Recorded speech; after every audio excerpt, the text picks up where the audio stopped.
All right, guys, let's get to work in the lab. I always tell my students the importance of thinking globally, but acting locally. I'm gonna have some of you guys help harvest the basil.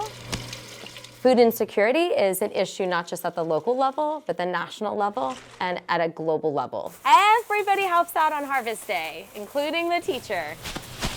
Growing up, there definitely were some times where we were food insecure. For about 4 years, my family and I, we lived in a motel. And they make sure you put it in the fridge when we're done. And I also experienced it once again when I was living in New Orleans and I lost my home to Hurricane Katrina. And then just tied off just like this. I've seen individuals and communities struggle, not just in the local community, but abroad. I had the opportunity to teach in India, Poland, and Thailand, and that really reinforced for me the importance of teaching global citizenship in my classroom. Keep everything light and fluffy. You have a little air in it. I had no prior exposure to agriculture until I was in my 30s. We'll bag the lettuce separately. It started with our outdoor vegetable garden. There's so many benefits, not just helping students learn about the food system and climate change.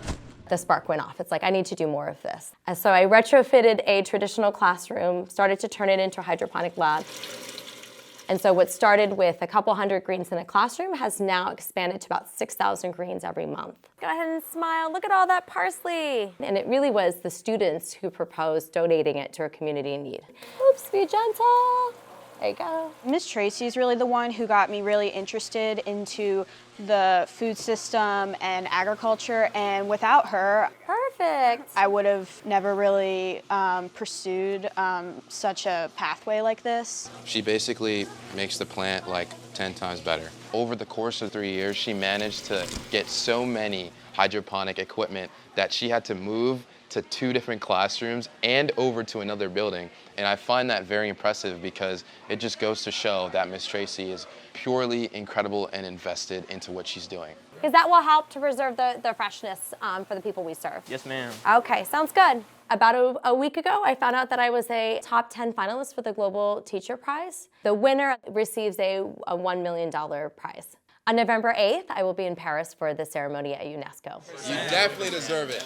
Best teacher in the world. It's actually super exciting. It's very humbling, especially when you read the profiles of the other educators who are just doing remarkable work around the country. Today is really about kind of shining a bright light on you guys as well. It's really not about winning the prize money at this point. Like, my hope is just to generate awareness about what we're doing here on our campus. My hope is that I will empower the next generation of change agents, students who come up with a big sustainable plan that is going to help feed our ever-growing global population. You're literally gonna help feed over 100 people today, so you should be super proud of that.